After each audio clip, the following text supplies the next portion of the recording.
Jain friends, so next topic under Jammu and Kashmir head is politics since 1948. So after taking over as the Prime Minister, Sheikh Abdullah initiated major land reforms and other policies which benefited ordinary people. तो 1948 के बाद प्रधानमंत्री बनने के बाद शेख अब्दुल्ला ने भूमि सुधार और अन्य नीतियां शुरू की जिनसे सामान्य जन को लाभ पहुंचा। ऑर्डिनरी पीपल को उनसे बेनिफिट हुआ है, लैंड रिफॉर्म्स करवाए। But there was a growing difference between him and central government about his position on Kashmir status. परंतु कश्मीर के दर्जे और उनकी स्थिति के विषय में उनके और केंद्र सरकार के बीच मतभेद बढ़ गया। Central government, so he was dismissed in 1953 and kept in detention for a number of years. तो उनको 1953 में पदच्युत कर दिया गया और कई वर्षों तक उनको कैद रखा गया। याद रखिएगा, Sheikh Abdullah was dismissed in 1953। The leadership that succeeded him did not enjoy as much popular support and was able to rule the state mainly due to the support of the centre. तो उसके बाद की जो नेतृत्व आया उसको उतना लोकप्रिय समर्थन नहीं मिला और वो स्टेट को कांग्रेस के सेंटर के समर्थन, सेंटर मतलब ऑफ कोर्स उस समय सेंटर में कांग्रेस पार्टी की सरकार थी, तो सेंटर के समर्थन से ही राज्य को रूल किया गया जो नेक्स्ट लीडर्स आए उनके द्वारा।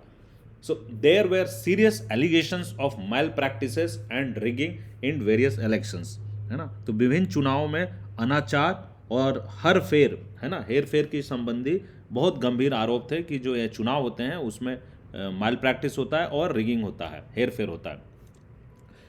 During most of the period between 1953 and 1974, the Congress party exercised influence on the politics of the state. तो 1953 से 1974 का जो समय है उसके बीच की जो अवधि है इसमें ज़्यादातर कांग्रेस पार्टी की ही वहाँ की नीतियों का प्रभाव उनके राज्य के पॉलिटिक्स में रहा। जम्मू कश्मीर में के पॉलिटिक्स में कांग्रेस का प्रभाव रहा। A truncated national conference minus Sheikh Abdullah remained in power with the active support of Congress for some time, but later it merged with the Congress. तो एक जो नेशनल कॉन्फ्रेंस थी ना, इस पार्टी का एक धड़ा है ना, टूटा हुआ एक धड़ा जो शेख अब्दुल्ला के बिना है ना, तो truncated National Conference without Sheikh Abdullah वाला जो धड़ा था वो सत्ता में रहा। लेकिन वो कैसे सत्ता में रहा? कांग्रेस के सपोर्ट से, कांग्रेस के एक्टिव सपोर्ट से वो सत्ता में रहा कुछ समय के लिए और बाद में उसका विलय हो गया, कांग्रेस पार्टी में मर्ज कर दिया गया। Thus, Congress gained direct control over the government in the state and brought about the changes. तो फिर क्या हुआ कि कांग्रेस डायरेक्टली कंट्रोल कर ली, क्योंकि वहाँ का सत्ता डायरेक्टली कांग्रेस के कंट्रोल में आ गया, कांग्रेस के नियंत्रण में आ गई एंड उसने फिर कुछ कुछ बदलाव लाए। In the meanwhile, there were several attempts to reach an agreement between Sheikh Abdullah and the government of India.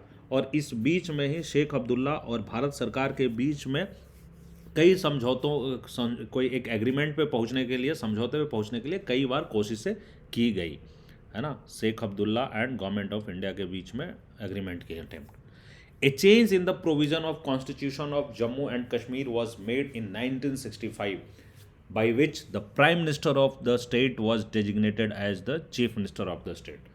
तो 1965 में याद रखिएगा, स्टार्टिंग से शेख अब्दुल्ला पहले क्या थे, वहाँ प्रधानमंत्री थे, प्राइम मिनिस्टर हुआ करता था। सो 1965 में जम्मू एंड कश्मीर के संविधान में, जो वहाँ जम्मू एंड कश्मीर का संविधान है, भारत का संविधान है, जम्मू एंड कश्मीर के संविधान के प्रावधानों में 1965 में एक बदलाव लाया गया एंड जिसके तहत जो प्रधानमंत्री थे, वहाँ के प्रधानमंत्री of the state was designated as chief minister of the state. प्रधानमंत्री को अब मुख्यमंत्री बना दिया गया, उन्हें रीडेजिग्नेशन दिया गया, नया नाम दिया गया और वहाँ के जो प्रधानमंत्री का जो पद था उसको अब बेसिकली मुख्यमंत्री का पद बना दिया गया। Accordingly Ghulam Mohammad Sadiq of the Indian National Congress become the first chief minister of the state. याद रखिएगा। सो इसके तहत क्या हुआ कि गुलाम मोहम्मद सदीक वो इंडियन नेशनल कांग्रेस के थे और ये जम्मू एंड कश्मीर के पहले मुख्यमंत्री बन जाते हैं। In 1974 Indira Gandhi reached an agreement with Sheikh Abdullah and he became the chief minister of the state. तो 1974 में इंदिरा गांधी का शेख अब्दुल्ला के साथ एक समझौता हुआ और वो शेख अब्दुल्ला को राज्य का मुख्यमंत्री बना देते हैं 1974। He revived the National Conference, which was elected with majority in the assembly elections held in 1977. तो उन्होंने जो नेशनल कॉन्फ्रेंस जो पार्टी थी उसको पुनर्जीवित किया और 1977 के विधानसभा चुनाव में बहुमत से जीत कर आए. Sheikh Abdullah died in 1982. So 1982 के 1977 के असेंबली चुनाव में वो बहुमत से जीत के आते हैं उनकी पार्टी नेशनल कॉन्फ्रेंस, और फिर 1982 में उनका देहांत हो जाता है. And the leadership of the National Conference went to his son Farooq Abdullah, who became the chief minister. और फिर वो जो नेतृत्व है वो किसके हाथों में जाता है? वो नेशनल कॉन्फ्रेंस के जो लीडर थे उनके बेटे फारूक अब्दुल्ला, शेख अब्दुल्ला के बेटे फारूक अब्दुल्ला के हाथों में जाती है लीडरशिप, और वो फिर मुख्यमंत्री बनते हैं. But he soon was dismissed by the governor and a breakaway faction of National Conference came to power for a brief period. और उनको जल्दी ही राज्यपाल द्वारा उनको हटा दिया जाता है, पदच्युत कर दिया जाता है, और नेशनल कॉन्फ्रेंस से अलग हुए एक गुट का अल्प अवधि के लिए सत्ता में आ जाता है. नेशनल कॉन्फ्रेंस का एक गुट फिर से सत्ता में थोड़ी देर के लिए आ जाता है. The dismissal of Farooq Abdullah's government due to the intervention of center generated a feeling of resentment in Kashmir. तो होता क्या है कि केंद्र सरकार के हस्तक्षेप से फारूक अब्दुल्ला की जो सरकार को पदच्युत करने पर कश्मीर के लोगों में नाराजगी की भावना पैदा हो जाती है. The confidence that Kashmiris had developed in the democratic processes after the accord between Indira Gandhi and Sheikh Abdullah received a setback. तो जो कॉन्फिडेंस, जो आत्मविश्वास, जो विश्वास जगता है कश्मीरियों में, है ना, कि एक लोकतांत्रिक प्रक्रिया के प्रति जो उनका विश्वास जगता है, कब जब इंदिरा गांधी और शेख अब्दुल्ला के जब समझौता एकॉर्ड होता है तो कश्मीरियों में एक विश्वास जगता है कि लोकतांत्रिक प्रक्रिया के प्रति एक उनका विश्वास जगता है. इस विश्वास को यहाँ पे झटका लग जाता है जब फारूक अब्दुल्ला को हटा दिया जाता है ना. The feeling that the center was intervening in the politics of the state was further strengthened when National Conference in 1986 agreed to have an electoral alliance with the Congress, the ruling party in the center. तो ये जो feeling है, ये जो भावना है वहाँ के लोगों में कि जो सेंटर है, जो केंद्र है, वहाँ के राजनीति में, राज्य के राजनीति में, जम्मू कश्मीर की राजनीति में हस्तक्षेप कर रही है, ये और मजबूत हो जाता है ये भावना जब 1986 में नेशनल कॉन्फ्रेंस जो है 1986 में वो कांग्रेस के साथ एक चुनावी गठबंधन कर लेती है ना. और कांग्रेस जो केंद्र में सत्ता में थी, इस पार्टी के साथ नेशनल कॉन्फ्रेंस 1986 में चुनावी गठबंधन कर लेती है. तो यह भावना कि केंद्र राज्य के सरकार के कार्यक्रमों में काफ़ी हस्तक्षेप कर रही, ये भावना और ज़्यादा गहरा हो जाता है. So next topic is insurgency and after, सशस्त्र विद्रोह और उसके बाद. It was in this environment that the 1987 assembly election took place, है ना. इस माहौल में 1987 का जो असेंबली इलेक्शन है वो होता है. The official result showed a massive victory of the National Conference Congress alliance and Farooq Abdullah return as chief minister. तो जो और रिजल्ट्स आते हैं, आधिकारिक रूप से जो रिजल्ट आते हैं उसमें मैसिव विक्ट्री दिखाया जाता है किसका? नेशनल कॉन्फ्रेंस और कांग्रेस के गठबंधन का. नेशनल कॉन्फ्रेंस और कांग्रेस का गठबंधन हो जाता है 1986 में. ये चुनाव लड़ती है 1987 में टुगेदर, और ये पार्टी मैसिव विक्ट्री के साथ जीत कर आती है ऑफिशियल रिजल्ट के हिसाब से, और फारूक अब्दुल्ला को फिर से मुख्यमंत्री बना दिया जाता है. But it was widely believed that the results did not reflect popular choice and the entire election process was rigged. But ये ऐसा चुनाव का रिजल्ट तो आता है, बट ये व्यापक रूप से माना जा रहा था कि जो परिणामों में लोकप्रिय चयन की झलक नहीं है, जो जनता के द्वारा पॉपुलर चॉइस है, जो लोकप्रिय चयन है, उसका ये झलक नहीं है, और ये संपूर्ण चुनाव की प्रक्रिया में गड़बड़ी हुई है, ऐसा माना जा रहा था. A popular resentment had already begun brewing in the state against the inefficient administration since early 1980s, है ना. तो ऑलरेडी जो 1980 के दशक के प्रारंभ से ही राज्य में अकुशल प्रशासन के विरुद्ध एक व्यापक नाराजगी पहले से चल रही थी, एक पॉपुलर रिजेंटमेंट पहले से चल रही थी सिंस 1980s के स्टार्ट से ही इनएफिशिएंट एडमिनिस्ट्रेशन के तहत. This was now augmented by the commonly prevailing feeling that democratic processes were being undermined by the state at the behest of the center, है ना. तो यह नाराजगी और अधिक बढ़ गई. क्यों? क्योंकि सामान्य रूप से विद्यमान भावना यह थी, सामान्य लोगों में यह लग रहा था कि केंद्र के आदेश पर राज्य द्वारा लोकतांत्रिक प्रक्रियाएं कमजोर किए जा रही है. The democratic processes were being undermined by the state on the behest of the centre. This generated a political crisis in Kashmir which became severe with the rise of insurgency. और इसके कारण क्या हुआ, कश्मीर में राजनीतिक संकट उत्पन्न हो गया जो उग्रवाद के उठने के साथ और ज़्यादा गहरा हो गया. By 1989, the state had come in the grip of militant movement mobilized around the cause of separate Kashmiri nation. है ना. तो 1989 तक राज्य एक पृथक कश्मीरी राष्ट्र बनाने, एक अलग कश्मीर राष्ट्र बनाने को लेकर एक उग्रवादी आंदोलन के कब्जे में आ गया. Militant movement for separate Kashmir. The insurgents got moral, material and military support from Pakistan. तो ये जो उग्रवादी थे, है ना, इन विद्रोहियों को पाकिस्तान से नैतिक, आर्थिक और फौजी समर्थन मिला. तीनों तरह का moral, material and military support मिला पाकिस्तान से.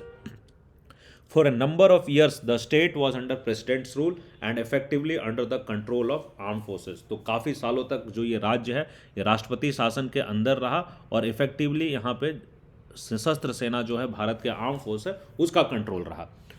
Through out the period from 1990 Jammu and Kashmir experienced extraordinary violence at the hands of the insurgents and through army action. तो पूरे 1990 के दशक के बाद से, है ना, 1990 के पीरियड से, through out the period from 1990 के समय से लेकर Jammu Kashmir experienced extraordinary violence. यहाँ पे बहुत ज़्यादा वायलेंस हुआ है, कभी इंसर्जेंट्स के द्वारा और ऑफ कोर्स उनसे रिएक्शन में आर्मी को भी कुछ वायलेंस करना पड़ेगा क्योंकि वो इंसर्जेंट है तो आर्मी को भी वहाँ पे उसको वायलेंस करना पड़ेगा. तो ऐसा इन दोनों चीज़ों के कारण वहाँ पे काफ़ी दिनों से 90 के बाद से वायलेंस बहुत जोर तरीके से रहा.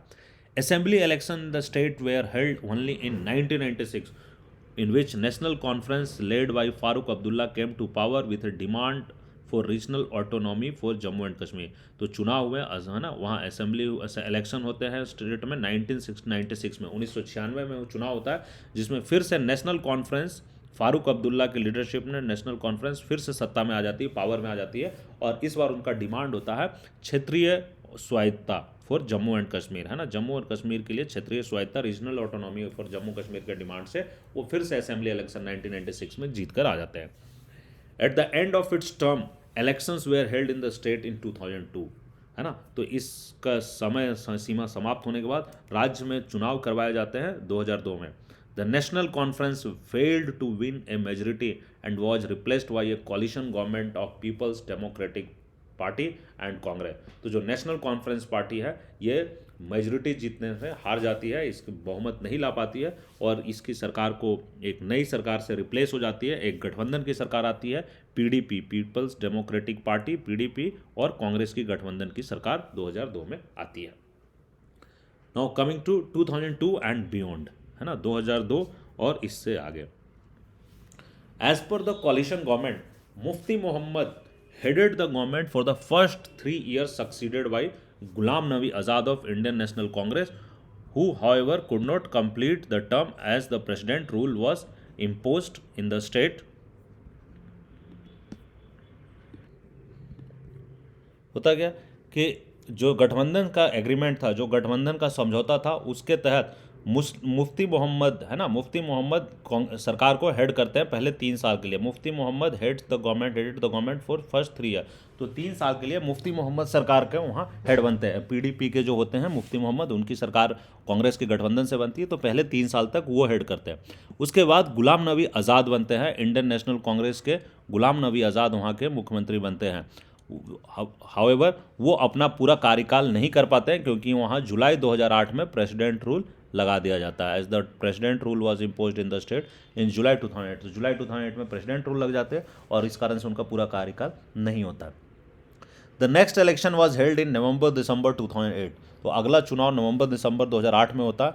Another coalition government composed of NC and INC came into power headed by Omar Abdullah in 2009.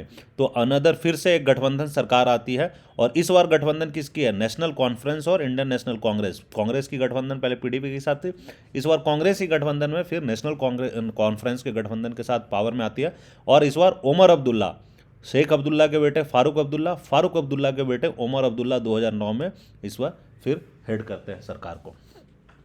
However, the state continued to witness disturbances led by the Hurriyat Conference, है ना। लेकिन ये सरकार तो आ जाती है, लेकिन जो स्टेट है, जो राज्य है, उसमें डिस्टर्बेंसेस होते रहती हैं, और इन डिस्टर्बेंसेस को कौन हेड करता है? हुर्रियत कॉन्फ्रेंस इनको लीड कर रहा होता है। In 2014, the state went into another election, which recorded the highest voters turnout in 25 years. तो 2014 में राज्य में फिर से चुनाव होता है, और वो उस समय तक का सबसे हाईएस्ट वोटर टर्नआउट होता है। पिछले 25 सालों में सबसे ज़्यादा हाईएस्ट वोटर टर्नआउट होता है जब 2014 के इलेक्शन में। Consequently, a coalition government led by Mufti Muhammad Saeed of the PDP came into power with the BJP as its partner.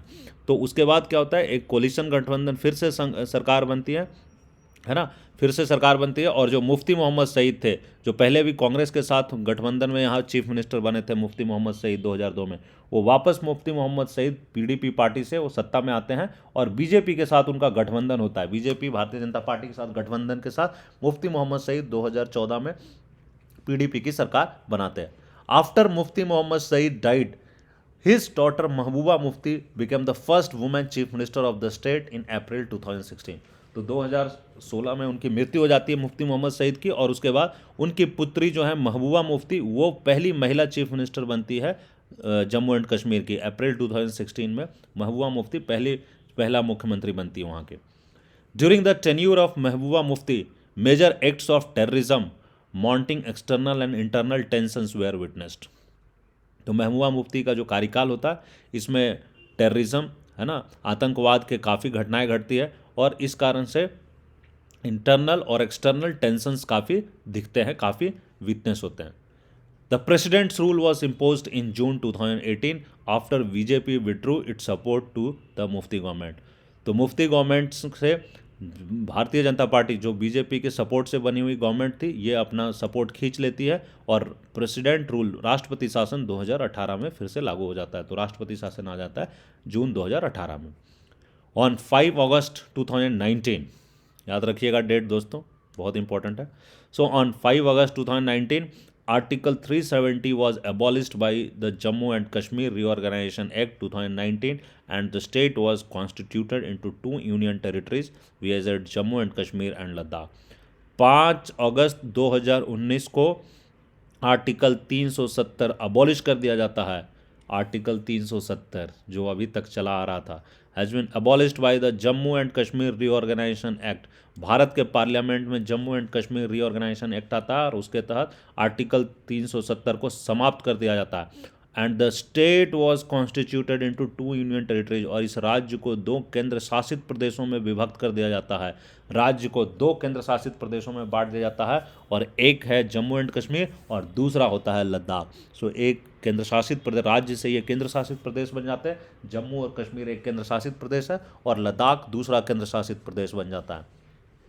Jammu and Kashmir and Ladakh are living examples of plural society in India, है ना। तो जम्मू और कश्मीर और लद्दाख भारत में बहुलवादी समाज के जीते जागते उदाहरण है दोस्तों। Not only are there diversities of all kind, religious, cultural, linguistic, ethnic and tribal, but there are also divergent political and developmental aspirations which have been sought to be achieved by the latest act. वहाँ न केवल सभी प्रकार धार्मिक, सांस्कृतिक, भाषाई, जातीय, जनजातीय, इन सभी प्रकार की डाइवर्सिटीज, विविधताएं हैं। सिर्फ इतना ही नहीं, बल्कि वहाँ विविध प्रकार की राजनीतिक और विकास की आकांक्षाएं भी हैं। Divergent political and developmental aspirations भी है, और वो इन जो नवीनतम अधिनियम के द्वारा प्राप्त करने की इच्छा की गई है। इस एक्ट के द्वारा ये चीज़ों को प्राप्त करने की इच्छा की गई है।